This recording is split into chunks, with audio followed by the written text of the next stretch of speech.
నమస్కారం ETV news కి స్వాగతం ముందుగా ముఖ్యాంశాలు జగన్ ప్రభుత్వ పన్నాగంతో పింఛన్ల కోసం వృద్ధులు దివ్యాంగుల అష్టకష్టాలు మండు టెండల్లో బ్యాంకుల వద్ద పడిగాపులు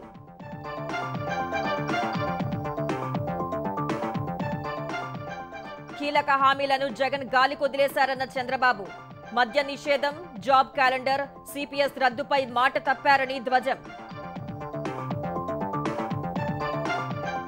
ఉత్తరాంధ్ర భూములను వైకాపా నేతలు అడ్డగోలుగా దోచుకున్నారన్న పవన్ అన్యాయంపై తిరగబడాలని ప్రజలకు పిలుపు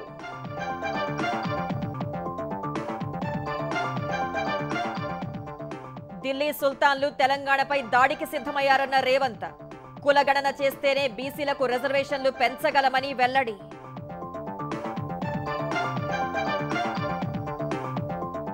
భాజపా కనుసన్నల్లో కేంద్ర ఎన్నికల సంఘం పనిచేస్తోందన్న కేటీఆర్ మోదీ అమిత్ షా రేవంత్ వ్యాఖ్యలపై చర్యలేవని ప్రశ్నలు ఫోన్ ట్యాపింగ్ కేసులో కాంగ్రెస్ భారాస కుమ్మక్కయ్యాయన్న బండి సంజయ్ సిబిఐకి ఎందుకు అప్పగించడం లేదని నిలదీత తెలుగు రాష్ట్రాల్లో భానుడి భగభగలు ప్రకాశం జిల్లాలో 47.1 డిగ్రీల గరిష్ట ఉష్ణోగ్రత నమోదు నల్గొండ జిల్లాలో 46.6 డిగ్రీలు పాక్కు కాంగ్రెస్ అత్యంత ఇష్టమైన శిష్యురాలన్న మోదీ హస్తం పార్టీని గెలిపించేందుకు దాయాది ఆసక్తి చూపుతోందని విమర్శ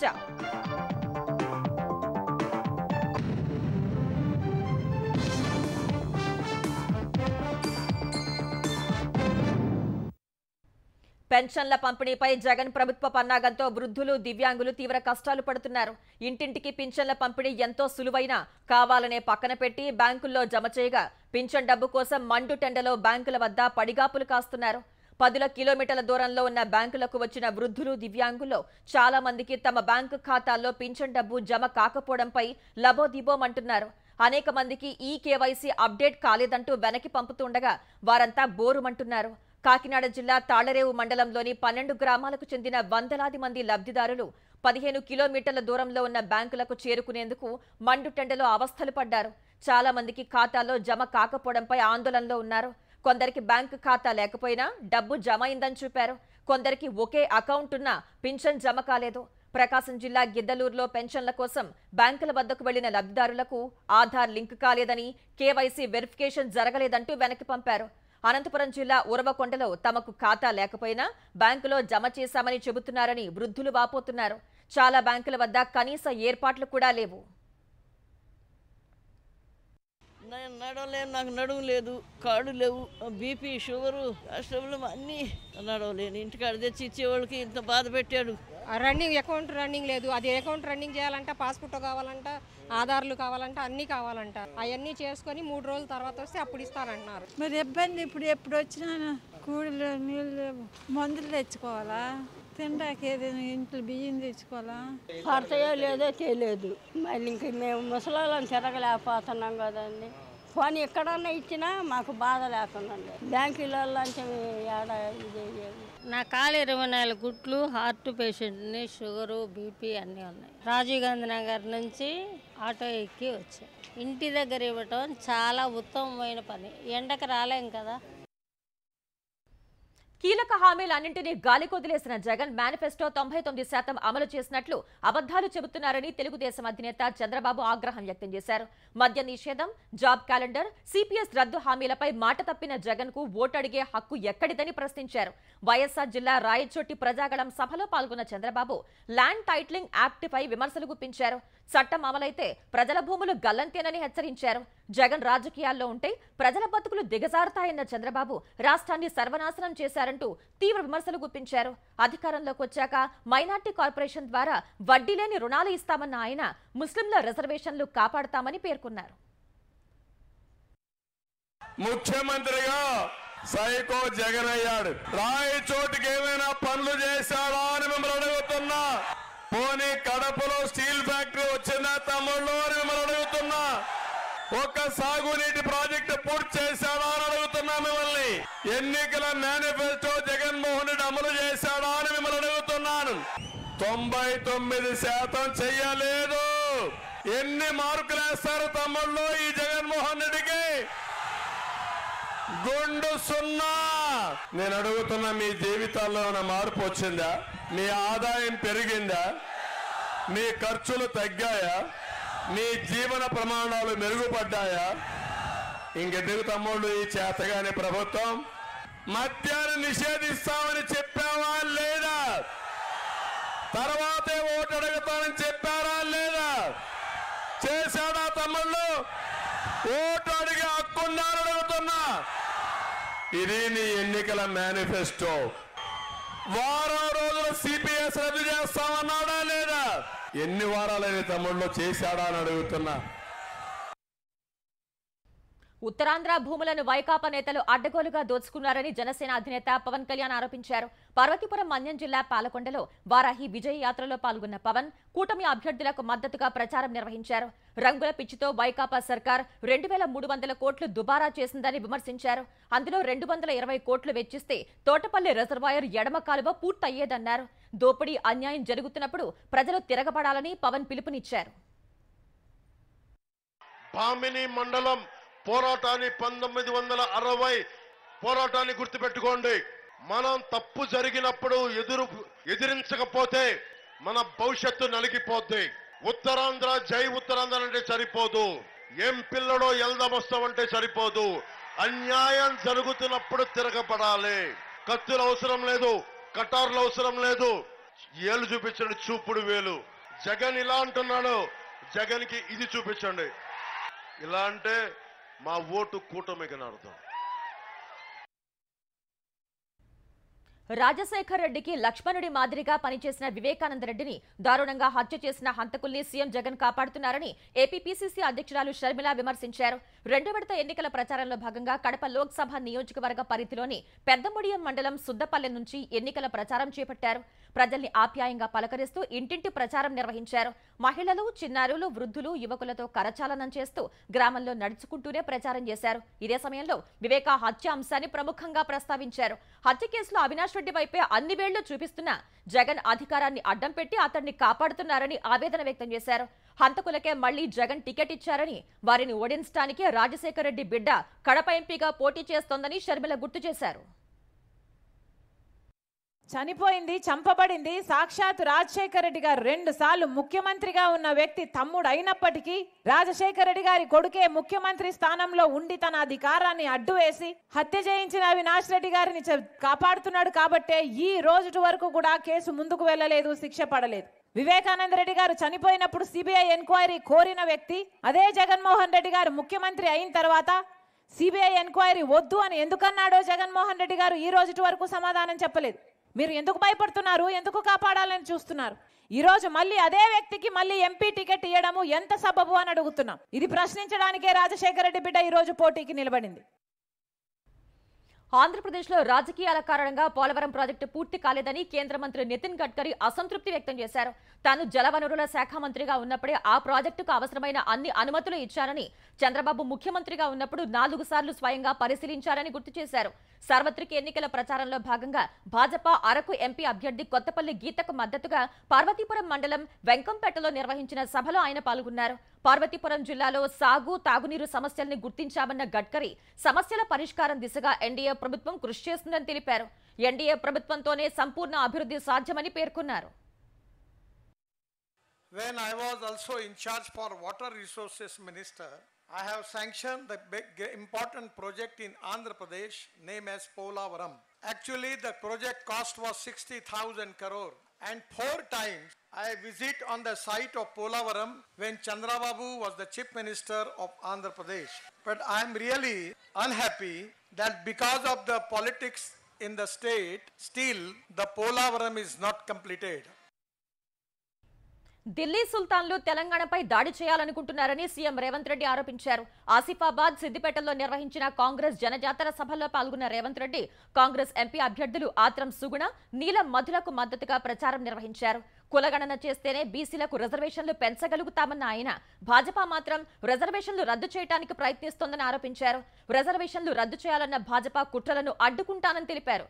10 ఏళ్లు నరేంద్ర మోదీ కేసీఆర్ అధికారంలో ఉన్న తెలంగాణకు ఏమీ చేయలేదని చెప్పారు. తెలంగాణకు భాజపా ప్రభుత్వం గాడిద గుడ్డు ఇచ్చిందని రేవంత్ రెడ్డి విమర్శించారు. ఆగస్టు 15న రైతు రుణమాఫీ చేస్తామని, హరీష్ రావు రాజీనామాను సిద్ధంగా ఉంచుకోవాలని రేవంత్ పునరుద్ఘాటించారు. భారతీయ జనతా పార్టీని బయ్యారం ఉక్కు కర్మాగారం అడిగినాం, కానీ నరేంద్ర మోడీ గాడిద గుడ్డిచ్చిండు. మనకు కాజీపేట రైల్వే కోచ్ ఫ్యాక్టరీ కావాలని తెలంగాణ అడిగితే అమిత్ షా గాడిద గుడ్డిచ్చిండు. ఇవాళ ITIR కారిడార్ మనం అడిగితే బీజేపీ వాళ్ళు తెలంగాణకు గాడిద గుడ్డిచ్చిండ్రు. IIT మనం అడిగితే సిమెంట్ ఫ్యాక్టరీ కట్టండి అని అడిగితే మనకు గాడిద గుడ్డిచ్చిండ్రు. ITDA ప్రాజెక్టులను పూర్తిగా పూర్వ వైభవం తేవాలి అని అంటే బీజేపీ వాళ్ళు గాడిద గుడ్డిచ్చారు. నరేంద్ర మోడీ అమిత్ షా మనకు గాడిద గుడ్డిస్తే మనం పోయి ఓట్ల డబ్బాల ఓట్లేస్తామా? కర్రు కాల్చి బీజేపీ వాళ్ళకు వాత పెడతాం. కేంద్రంలోని భాజపా కనుసన్నల్లో ఎన్నికల సంఘం పనిచేస్తోందని భారత వర్కింగ్ ప్రెసిడెంట్ కేటీఆర్ ఆరోపించారు. మోదీ, అమిత్ షా మత వైషమ్యాలు రెచ్చగొట్టేలా మాట్లాడినా, శ్రీరాముని చిత్రంతో భాజపా ప్రచారం చేసినా ఈసీ చర్యలు తీసుకోలేదని తెలిపారు. కానీ రైతుల పక్షాన మాట్లాడితే కేసీఆర్ ప్రచారంపై 48 గంటల నిషేధం విధించిందని ఆక్షేపించారు. కేసీఆర్ పై సీఎం రేవంత్ రెడ్డి చేసిన వ్యాఖ్యలపై తాము ఎన్ని ఫిర్యాదులు చేసినా చర్యలు లేవని ధ్వజమెత్తారు. రేవంత్ రెడ్డి చేసిన వ్యాఖ్యలు ఈసీకి ప్రవచనాలు, సూక్తులుగా వినిపిస్తున్నాయని ఎద్దేవా చేశారు. అటు ఓయూలో విద్యుత్ నీటి కొరత లేదని చీఫ్ వార్డెన్ స్టాంపును సీఎం రేవంత్ రెడ్డి ఫోర్జరీ చేశారని కేటీఆర్ ఆరోపించారు. తాను చెప్పింది తప్పైతే జైలుకు వెళ్లేందుకు సిద్ధమని కేటీఆర్ సవాల్ చేశారు. కాంగ్రెస్ బీజేపీ వేరని మీరు అనుకుంటున్నారు, నేను అనుకోవట్లేదు. రెండో ఒకటే నేను అంటున్నాను. బడాబాయ్ చోటాబాయ్ ఆలోచనకు అనుగుణంగానే ఈసీఐ నడుస్తుంది నేను అంటున్నాను. ఆయన ఇవ్వని నోటీస్ ఇచ్చినట్టు ప్రచారం చేసుకుంటాడు, బయట పోయి గొంతులు చించుకుంటాడు, అమిత్ షాను అరెస్ట్ చేస్తున్నాడని. షాడో ఫైటింగ్ అంటారు దీన్ని. ఎలక్షన్ కమిషన్ కనుక స్వతంత్ర ప్రతిపత్తి కలిగిన సంస్థ అయితే మోడీ మీద చర్య తీసుకోవాలి, రేవంత్ రెడ్డి మీద చర్య తీసుకోవాలి. జైల్లో ఉండాల్సింది ఎవరు? ఫోర్జ్ డాక్యుమెంట్ చేసిన రేవంత్ రెడ్డి ఆ ఫోర్జ్ డాక్యుమెంట్ చేసిండు, వెధవ పని చేసిండు, ప్రజల్ని తప్పుదోవ పట్టిస్తున్నాడు అని చెప్పిన క్రిషాంక. నేను చెప్పింది తప్పని ఒకవేళ రేవంత్ రెడ్డి కానీ ఉస్మానియా యూనివర్సిటీ వాళ్ళు కానీ రుజువు చేస్తే ఇప్పుడు చెంచల్ కూడా జైలుకి నేను కూడా పోవడానికి రెడీ. కానీ ఒకవేళ నేను పెట్టింది రైట్ అయితే అదే చెంచల్ కూడా జైలుకి ముఖ్యమంత్రిని పంపాలని చెప్పి నేను డిమాండ్ చేస్తాను. ఫోన్ ట్యాపింగ్ కేసులో కాంగ్రెస్ భారస కుమ్మక్కై ఆ కేసును నీరుగారుస్తున్నాయని భాజపా జాతీయ ప్రధాన కార్యదర్శి బండి సంజయ్ ఆరోపించారు. ఈ కేసులో ప్రధాన నిందితుడు ప్రభాకర్ రావును దేశానికి రప్పించేందుకు కాంగ్రెస్ ప్రభుత్వం చర్యలెందుకు తీసుకోవటం లేదని ప్రశ్నించారు. దేశ భద్రతకు సంబంధించిన అంశమైనందున ఈ కేసును సిబిఐకి అప్పగించాలని డిమాండ్ చేశారు. అవసరమైతే ఎన్ఐఏ కూడా కేసును అప్పగించాలని కోరారు. లేని పక్షంలో ఫోన్ ట్యాపింగ్ పై కాంగ్రెస్ ప్రభుత్వం భారాసతో కుమ్మక్కైందని తేలిపోతుందన్నారు. ఇప్పటికీ ఫోన్ ట్యాపింగ్ జరుగుతోందనే అనుమానాన్ని బండి సంజయ్ వ్యక్తం చేశారు. ఫోన్ ట్యాపింగ్ నిందితుడు ప్రభాకర్ గారు అమెరికా నుండి అశోక్ రావు ద్వారా రాజేంద్రరావు ద్వారా కరీంనగర్ సంబంధించిన మంత్రి కోట్ల రూపాయలు తీసుకొని జాతీయ స్థాయి నాయకులకు, రాష్ట్ర స్థాయి నాయకులకు ముట్టజెప్పి ఇలా ముఖ్యమంత్రి గారు చెప్పిన వ్యక్తికి టికెట్ రాలేదు అంటే ఎంత తతంగా నడిచిందో, ఎన్ని కోట్ల రూపాయలు ఇలా చేతులు మారే అర్థం చేసుకోవాల్సిన అవసరం ఉంది. ఫోన్ ట్యాపింగ్ విషయంలో 6 గ్యారెంటీ విషయంలో ప్రజల్లో చర్చ జరుగుతుంటే ప్రభుత్వం మీద పూర్తి వ్యతిరేకత వస్తే అందుకే రిజర్వేషన్ అంశాలు ముందు వరకు వచ్చింది. ఇవాళ ప్రభాకర్ వచ్చే పైసలు ఢిల్లీ వరకు ముట్టినాయంటే మంత్రి ద్వారా, మరి ఢిల్లీ నాయకులకును కేసీఆర్ కుటుంబానికి సంబంధం ఉన్నట్టే కదా. రిజర్వేషన్ల అంశంపై కేంద్ర హోంమంత్రి అమిత్ షా మాట్లాడిన వీడియోను మార్ఫింగ్ చేసిన కేసులో మరో 4గురికి నోటీసులు ఇచ్చేందుకు ఢిల్లీ పోలీసులు మరోసారి గాంధీ భవన్ కు వచ్చారు.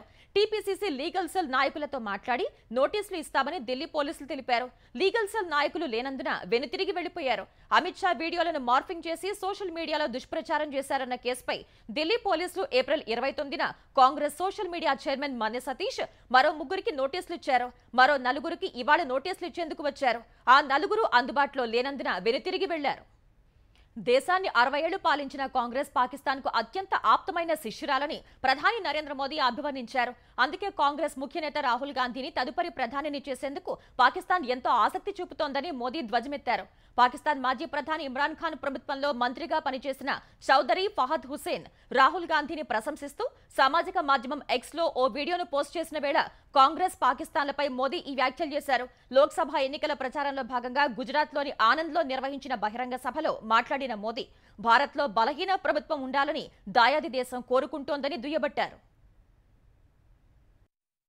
भारत में कांग्रेस कमजोर हो रही है, यानी सूक्ष्मदर्शक यंत्र लेकर के भी कांग्रेस को ढूंढना मुश्किल हो रहा है. लेकिन मजा ये है कि यहाँ कांग्रेस मर रही है और वहाँ पाकिस्तान रो रहा है. आपको पता चला होगा कांग्रेस के लिए अब पाकिस्तानी नेता हुआ कर रहे हैं। शहजादे को प्रधानमंत्री बनाने के लिए पाकिस्तान उतावला है, आपने कल देखा होगा। और हम तो जानते ही है कांग्रेस तो पाकिस्तान की मुरीदी है। पाकिस्तान और कांग्रेस की ये पार्टनरशिप अब पूरी तरह एक्सपोज हो गई है। देश के दुश्मनों को आज भारत में मजबूत सरकार नहीं चाहिए, उनको कमजोर सरकार चाहिए। 400 మహిళలపై అత్యాచారం చేసిన సామూహిక రేపిస్టుకు ప్రధాని నరేంద్ర మోదీ మద్దతు ఇచ్చారని కాంగ్రెస్ అగ్రనేత రాహుల్ గాంధీ ఆరోపించారు. కర్ణాటక శివమొగ్గలో జరిగిన ప్రచార సభలో మాట్లాడిన రాహుల్, ప్రధాని నరేంద్ర మోదీ ఎన్నికల ప్రచారంలో సభా వేదికపై కన్నడ ప్రజల ముందు ఓ సామూహిక రేపిస్టుకు మద్దతు పలికారని, రేవణ్ణకు ఓటు వేసి గెలిపించాలని కోరారని గుర్తు చేశారు. అందుకు ప్రధాని మోదీ మహిళలందరికీ క్షమాపణలు చెప్పాలని డిమాండ్ చేశారు. ఎంపీ ప్రజ్వల్ రేవణ్ణ 400 మంది మహిళలను అత్యాచారం చేసి వాటిని వీడియోలు తీశారని రాహుల్ ఆరోపించారు. అది సెక్స్ కుంభకోణం కాదని సామూహిక అత్యాచారమని రాహుల్ అన్నారు. ప్రజ్వల్ ఒక సామూహిక రేపిస్ట్ అని ప్రతి భాజపా నేతకు తెలుసునని, అయినా సరే వాళ్ళు జేడీఎస్ తో పొత్తు పెట్టుకున్నారని ఆరోపించారు. ప్రధాని మోదీ, అమిత్ షా సహా భాజపా నేతలందరూ దేశంలోని ప్రతి మహిళకు క్షమాపణలు చెప్పాలని రాహుల్ డిమాండ్ చేశారు. मोदी जी की गारंटी, मैस रेपिस्ट को वो हिंदुस्तान से भागने देंगे। 400 महिलाओं का रेप किया, तब भी प्रधानमंत्री जी ने उसको जर्मनी जाने से नहीं रोका। उनके पास सारी मशीनरी है, इंटेलिजेंस है, कस्टम्स है, सारा का सारा है, तब भी प्रधानमंत्री ने इस मैस रेपिस्ट को जर्मनी जाने दिया। ये उनकी गारंटी है। अब अगर आप भ्रष्ट राजनेता हो, मैस रेपिस्ट हो, तो बीजेपी आपकी रक्षा करेगी। విద్వేషపూరిత ప్రసంగాలకు బదులు గత 10 ఏళ్లలో తమ ప్రభుత్వ పనితీరుపై ఓట్లు అడగాలని ప్రధాని నరేంద్ర మోదీకి ఏఐసీసీ అధ్యక్షుడు మల్లికార్జున ఖర్గే సూచించారు. ఈ మేరకు ప్రధానికి రాసిన లేఖని సామాజిక మాధ్యమాల్లో పెట్టిన ఖర్గే మోదీపై తీవ్ర విమర్శలు చేశారు. లోక్సభ ఎన్నికల కోసం ఎన్డీఏ అభ్యర్థులందరికీ ప్రధాని రాసిన లేఖను తాను చూశానన్న ఖర్గే, అందులోని సారాంశం ప్రకారం ఆయన నిరాశలో ఉన్నట్లు తెలుస్తోందన్నారు. మొదటి 2 విడతల్లో భాజపాకు ఓటు శాతం తగ్గటం వల్ల ప్రధాని ఆందోళన చెందుతున్నారని లేఖ ద్వారా స్పష్టంగా తెలుస్తోందన్నారు. ఈ నిరాశలోనే మోదీ అబద్ధాలు, విద్వేషపూరిత ప్రసంగాలు చేస్తున్నారని ఖర్గే మండిపడ్డారు. ఇదే సమయంలో ప్రధాని పదవి గౌరవానికి విరుద్ధమైన భాషను మోదీ వాడుతున్నారని ఆరోపించారు. ఈ లోక్సభ ఎన్నికల అనంతరం విభజన, మతం, అబద్ధాలతో కూడిన ప్రసంగాలు చేసిన ప్రధానిగానే మోదీని గుర్తుపెట్టుకుంటారని ఖర్గే అన్నారు. ఆంధ్రప్రదేశ్లో సమస్యాత్మకంగా గుర్తించిన 14 నియోజకవర్గాల్లో పూర్తిగా వెబ్కాస్టింగ్ నిర్వహించనున్నట్లు ఎన్నికల ప్రధాన అధికారి ముఖేష్ కుమార్ మీనా వెల్లడించారు. ఆయా చోట్ల పెద్ద ఎత్తున కేంద్ర బలగాలను కూడా మోహరిస్తామని చెప్పారు. ఆంధ్రప్రదేశ్లో ప్రస్తుతం 4,14,00,000 మంది ఓటర్లు ఉన్నారన్న ఆయన గతంతో పోలిస్తే 5,94,631 మంది ఓటర్లు పెరిగారని తెలిపారు. మొత్తం 46,389 పోలింగ్ కేంద్రాలను సిద్ధం చేశామని చెప్పారు. 28,000 మంది హోం ఓటింగ్ కు సమ్మతి తెలిపారని, ఇవాల్టి నుంచి హోం ఓటింగ్ చేపట్టినట్లు వివరించారు. జనసేన పోటీ చేస్తున్న లోక్సభ స్థానాల పరిధిలోని అసెంబ్లీ నియోజకవర్గాల్లో గాజు గ్లాసు గుర్తును ఇతరులకు కేటాయించలేదని తెలిపారు. అసెంబ్లీ నియోజకవర్గాల పరిధిలో ఉన్న లోక్సభ అభ్యర్థులకు కూడా గాజు గ్లాసు గుర్తును ఎవరికీ ఇవ్వబోమని చెప్పారు. ఇప్పటికే కేటాయించిన 7 లోక్సభ, 8 అసెంబ్లీ నియోజకవర్గాల్లో గుర్తును మార్చినట్లు వెల్లడించారు. జిల్లాల్లో ఉన్న పరిస్థితి తర్వాత కలెక్టర్ ద్వారా చేసిన రిక్వెస్ట్ ని బట్టి సుమారుగా 64% పోలింగ్ స్టేషన్స్ లో వెబ్ కాస్టింగ్ చేస్తాం. State observers also they have identified some constituencies where they said they should be 100% web casting చేయాలి. దాంట్లో మాచర్ల, గురజాల, వినుకొండ, పెదకురపాడు, ఒంగోలు, నంద్యాలలో ఆలగడ్డ, తిరుపతి అండ్ చంద్రగిరి, విజయవాడ సెంట్రల్, పొంగునూరు, పలంనేరు, పీలేరు, రాయచోటి, తంబలపల్లి. మేము ఈ 14 కాన్స్టిట్యుయెన్సీస్ లో పూర్తిగా 100% వెబ్ కాస్టింగ్ చేయడం జరుగుతుంది. So that we have total control over the situation, we know what is happening. ఎక్కువ నంబర్లో సెంట్రల్ ఫోర్సెస్ ని కూడా ఈ ఏరియాలో పెట్టాలి. కృష్ణా జిల్లా మచిలీపట్నంలో జనసేన నేత కర్రి మహేష్ ఇంటిపై వైకాపా ఎమ్మెల్యే అభ్యర్థి పేర్ని కిట్టు అనుచరులు దాడికి పాల్పడటం ఉద్రిక్తతకు దారితీసింది. పేర్ని కిట్టు విశ్వబ్రాహ్మణ కాలనీలో ఎన్నికల ప్రచారానికి వెళ్లిన సమయంలో ఆయన అనుచరులు జనసేన నేత కర్రి మహేష్ ఇంటి ముందు పెద్ద ఎత్తున బాణసంచా కాల్చారు. ఇంటి ముందు బాణసంచా కాల్చడంపై మహేష్ అనుచరులు ప్రశ్నించగా కిట్టు అనుచరులు ఇంట్లోకి చొరబడ్డారు. అక్కడ వాళ్లు ఆడవాళ్ల పట్ల అసభ్యకరంగా ప్రవర్తించారని మహేష్ వర్గీయులు ఆరోపించారు. ఈ దశలో ఇరు వర్గాల మధ్య వాగ్వివాదం, తోపులాట జరిగింది. అనంతరం మహేష్ వర్గీయులు మచిలీపట్నం పోలీస్ స్టేషన్లో ఫిర్యాదు చేసినా పట్టించుకోనందున ఎస్పీ కార్యాలయానికి చేరుకుని అక్కడ ఆందోళనకు దిగారు. మహేష్ ఇంటిపై దాడికి పాల్పడిన వారిపై చర్యలు తీసుకోవాలని ఎస్పీని కోరారు. ఈ ఆందోళనకు తెలుగుదేశం అభ్యర్థి కొల్లు రవీంద్ర, జనసేన నేత బండి రామకృష్ణ మద్దతు తెలిపారు. ప్రజలకు సంబంధించిన వనరుల దోపిడీ, అవినీతిపై ప్రభుత్వాన్ని ప్రశ్నించాల్సిన బాధ్యత అందరిపై ఉందని విశ్రాంత ఐఏఎస్ పివి రమేష్ అన్నారు. తిరుపతిలో సిటిజన్స్ ఫర్ డెమోక్రసీ సదస్సులో పాల్గొన్న ఆయన ప్రభుత్వం విడుదల చేసే జీవోలు ప్రస్తుతం పూర్తి రహస్యంగా ఉంచుతున్నారని తెలిపారు. ఇలాంటి నియంత ధోరణి అవలంబిస్తున్న ప్రభుత్వాన్ని, వ్యవస్థల్ని మార్చవలసిన బాధ్యత ప్రజలపై ఉందన్నారు. దేశంలో రాష్ట్రాలలో సంక్షేమం, అభివృద్ధి రెండూ కొనసాగాలని చెప్పారు. తన వాళ్లు, బంధువులు, మిత్రులకు మైనింగ్ లైసెన్స్ ఇచ్చే సంస్కృతి మారాలని స్పష్టం చేశారు.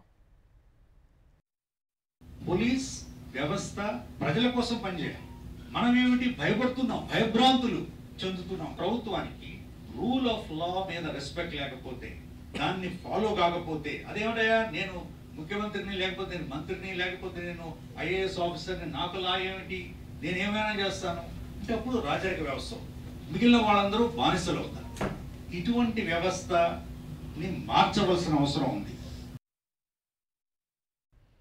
ఆంధ్రప్రదేశ్లో మే 4 నుంచి నగదు రహిత చికిత్సలను నిలిపివేస్తామని ఆరోగ్యశ్రీ నెట్వర్క్ ఆసుపత్రులు ప్రభుత్వానికి లేఖ రాశాయి. గత 6 నెలలుగా బకాయిల కోసం విజ్ఞప్తులు చేస్తున్నా పట్టించుకోనందునే ఈ నిర్ణయం తీసుకున్నట్లు ఏపీ స్పెషాలిటీ ఆసుపత్రుల అసోసియేషన్ స్పష్టం చేసింది. ప్రభుత్వం బకాయిలు చెల్లించనందున అప్పులు చేయాల్సి వచ్చిందని లేఖలో పేర్కొంది. ఈ మేరకు ఆరోగ్యశ్రీ ట్రస్ట్ సీఈఓకు నెట్వర్క్ ఆసుపత్రులు లేఖ రాశాయి. మే 4 నుంచి నెట్వర్క్ ఆసుపత్రుల్లో నగదు రహిత చికిత్సలను నిలిపివేస్తున్నట్లు స్పష్టం చేశాయి. నల్గొండ, వరంగల్, ఖమ్మం గ్రాడ్యుయేట్ ఎమ్మెల్సీ ఉప ఎన్నికకు నోటిఫికేషన్ విడుదలైంది. ఈ ఉప ఎన్నికకు ఇవాల్టి నుంచి ఈ నెల 9 వరకు నల్గొండ కలెక్టరేట్లో నామినేషన్లు స్వీకరించనున్నారు. ఈ నెల 10న నామినేషన్ల పరిశీలన ఉంటుంది. 13 వరకు నామినేషన్ల ఉపసంహరణ గడువు ఇచ్చారు. ఈ నెల 27న పోలింగ్ నిర్వహించి జూన్ 5న ఫలితాలు వెల్లడిస్తారు. తెలుగు రాష్ట్రాల్లో ఎండలు మరింత తీవ్రమయ్యాయి. ఆంధ్రప్రదేశ్లో ప్రకాశం జిల్లా ఎండ్రపల్లిలో ఇవాళ 47.1 డిగ్రీల అత్యధిక గరిష్ట ఉష్ణోగ్రత నమోదైంది. మార్కాపురంలో 47, నంద్యాల జిల్లా బనగానపల్లిలో 46.7, నెల్లూరు జిల్లా వేపినాపి అక్కమాంబాపురంలో 46.6, చిత్తూరు జిల్లా తవడంపల్లె, కడప జిల్లా జమ్మలమడిగిలో 46.4 డిగ్రీల గరిష్ట ఉష్ణోగ్రతలు రికార్డైనట్లు ఏపీ విపత్తు నిర్వహణ సంస్థ తెలిపింది. అనంతపురం, కర్నూలు, పల్నాడు జిల్లాల్లో పలుచోట్ల 45.3, తిరుపతి జిల్లాలో 44.8, ఎన్టీఆర్ జిల్లాలో 44.6 డిగ్రీల గరిష్ట ఉష్ణోగ్రతలు నమోదైనట్లు వెల్లడించింది. ఏపీలో ఇవాళ 14 జిల్లాల్లో 43 డిగ్రీలకు పైనే గరిష్ట ఉష్ణోగ్రతలు నమోదైనట్లు వివరించింది. 33 మండలాల్లో తీవ్ర వడగాల్పులు, 188 మండలాల్లో వడగాల్పులు వీచినట్లు ప్రకటించింది. తెలంగాణలో కూడా ఎండలు భగభగమంటున్నాయి. నల్గొండ జిల్లాలో ఇబ్రహీంపేటలో 46.6 డిగ్రీల అత్యధిక గరిష్ట ఉష్ణోగ్రత నమోదైంది. సూర్యాపేట జిల్లా మునగాల, జగిత్యాల జిల్లా నేరెళ్లలో 46.4 డిగ్రీలు రికార్డైనట్లు హైదరాబాద్ వాతావరణ కేంద్రం తెలిపింది. మంచిర్యాల, పెద్దపల్లి, వరంగల్, నాగర్ కర్నూల్, కరీంనగర్, ఖమ్మం, నిర్మల్, గద్వాల్, యాదాద్రి, సిరిసిల్ల జిల్లాల్లో పలుచోట్ల 46 డిగ్రీల గరిష్ట ఉష్ణోగ్రతలు నమోదయ్యాయి. కుమరం భీం, ములుగు, భద్రాద్రి, జనగామ, నారాయణపేట, మహబూబ్ నగర్, జయశంకర్, హన్మకొండ, మహబూబాబాద్, సిద్దిపేట, వనపర్తి జిల్లాలో 45 డిగ్రీల గరిష్ట ఉష్ణోగ్రతలు నమోదయ్యాయి. మేడ్చల్, మల్కాజ్గిరి, వికారాబాద్, నిజామాబాద్, రంగారెడ్డి, ఆదిలాబాద్, కామారెడ్డి, సంగారెడ్డి జిల్లాలో 44, మెదక్, హైదరాబాద్ జిల్లాలో 43 డిగ్రీల గరిష్ట ఉష్ణోగ్రతలు నమోదయ్యాయి. ఢిల్లీ మద్యం విధానం కేసులో అరెస్టై తిహార్ జైల్లో జ్యుడిషియల్ రిమాండ్లో ఉన్న భారాస ఎమ్మెల్సీ కవిత బెయిల్ పిటిషన్పై ఈ నెల 6న తీర్పు ఇస్తామని రౌస్ అవెన్యూ ప్రత్యేక కోర్టు తెలిపింది. ఈ నెల 6నే ఈడీ, సిబిఐ కేసు బెయిల్ పిటిషన్పై కూడా తుది ఉత్తర్వులు ఇస్తామని రౌస్ అవెన్యూ ప్రత్యేక కోర్టు న్యాయమూర్తి జస్టిస్ కావేరి భవేజా వెల్లడించారు. సిబిఐ కేసులో బెయిల్ ఇవ్వాలని కవిత వేసిన పిటిషన్పై ఇదివరకే వాదనలు ముగించిన కోర్టు ఇవాళ తీర్పు ఇవ్వాల్సి ఉన్నప్పటికీ ఈ నెల 6కు వాయిదా వేసింది. ఏప్రిల్లో రికార్డ్ స్థాయిలో నమోదైన జీఎస్టీ వసూళ్లతో పారిశ్రామిక రంగం పురోగమన దిశలో దూసుకు వెళ్తోందన్న అంచనాల మధ్య దేశీయ స్టాక్ మార్కెట్లు ఇవాళ లాభాల్లో ముగిశాయి. క్రితం సెషన్లో 188 పాయింట్లు నష్టపోయిన సెన్సెక్స్ ఇవాళ 128 పాయింట్లు పెరిగింది. ఈ ఉదయం 74,392 పాయింట్ల వద్ద ఉత్సాహంగానే ప్రారంభమైన సూచీ ఆ తర్వాత లభించిన కొనుగోళ్ల మద్దతుతో లాభాల్లో కొనసాగింది. ఈ క్రమంలో 74,812 పాయింట్ల గరిష్ట స్థాయిని తాకింది. ఆ తర్వాత ఒక దశలో మదుపరులు పెరిగిన ధరల వద్ద లాభాల స్వీకరణకు మొగ్గు చూపగా 74,361 పాయింట్ల కనిష్ట స్థాయికి పడిపోయింది. చివరకు మళ్లీ కోలుకుని 74,611 పాయింట్ల వద్ద స్థిరపడింది.